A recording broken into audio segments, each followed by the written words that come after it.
कहते क्यों नहीं है केशव? अभी तो मैं सुन रहा हूँ ना पार्थ, पहले तुम कह लो। कहने को क्या है केशव? कहने को क्या है? मैं अपने कुल के शवों पर अपना राजभवन खड़ा नहीं कर सकता। मैं उस राज सुख का क्या करूंगा केशव, जिसे भरतवंश के लहू की महक आ रही है।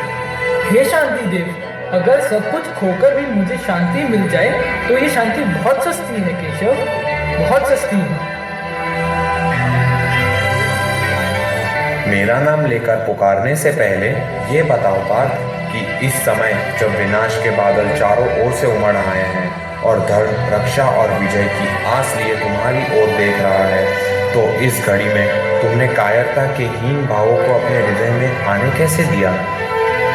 हे परम तप, हे धनंजय, हे शत्रु संहारक, तुम्हारे ये भाव अनार्य हैं। तुम्हें ये कर्म तुम्हें स्वर्ग से गिरा देंगे और कीर्ति से भी। तुम स्वयं अपने तिरस्कार का कारण बन जाओगे। इसीलिए युद्ध के लिए खड़ा हो जा पार्थ, खड़ा हो जा। खड़ा कैसे हो जाऊं केशव? अपनों से युद्ध के लिए खड़ा कैसे हो जाऊं केशव? मैं तो ये भी नहीं समझ पा रहा हूँ कि इस युद्ध में विजय श्रेष्ठ है या पराजय। हे शत्रुहंता, हे मधुसूदन, मैं युद्ध भूमि में किस तरह भीष्म तथा द्रोण जैसे पूजनीय व्यक्तियों पर उलटकर बाण चलाऊंगा? मेरा मार्गदर्शन कीजिए केशव, मेरा मार्गदर्शन कीजिए। जो इस जीवात्मा को मारने वाला समझता है तथा जो इसे मृत समझता है, वे दोनों ही अज्ञानी हैं, क्योंकि आत्मा न तो मारता है न मारा जाता है।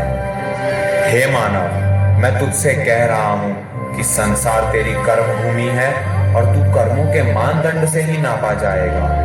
इसीलिए कर्मों से भागने का जतन ना कर, क्योंकि तेरा निष्काम कर्म ही तेरा कर्तव्य है और तेरा कर्तव्य ही तेरा धर्म है। किंतु यदि तेरा कर्म केवल तेरे ही हित के लिए है तो वो कर्म पाप की ओर ले जाने वाला मार्ग है। इसीलिए अपने से मुक्त होके समाज के कल्याण के लिए कर्म कर, क्योंकि यही मोक्ष का मार्ग है। जो कर्ता आसक्ति और अहंकार से रहित तथा धैर्य और उत्साह से युक्त और कार्य सफलता और असफलता में निर्विकार रहता है, वह कर्ता सात्विक कहा जाता है।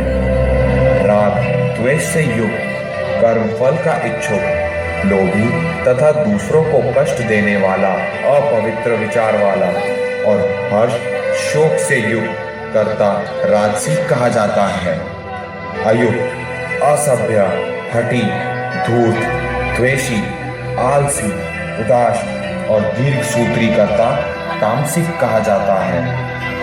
अपना गुण रहित, सहज और स्वाभाविक कार्य आत्मविकास के लिए दूसरों के अच्छे अस्वाभाविक कार्य से श्रेयस्कर हैं, क्योंकि निष्काम भाव से अपना स्वाभाविक कार्य करने से मनुष्य को पाप नहीं लगता।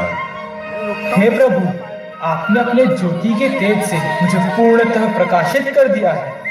आपके द्वारा दिए गए ज्ञान से मेरी सभी कामनाएं समाप्त हो गई हैं, परंतु एक कामना अभी भी बाकी है। हे अर्जुन, ऐसी कौन सी कामना है जो मेरी ज्योति के तेज से भी भस्म नहीं हो पाई? आपके संपूर्ण रूप के दर्शन की। मैं सब रूपों की व्याख्या सुन चुका हूँ, पर आपके भिन्न भिन्न रूपों को एक साथ देखना चाहता हूँ। हे चराचर के स्वामी, यदि आप मुझे योग्य मानते हैं तो कृपा करके मुझे अपना असीम विश्व रूप दिखलाइए।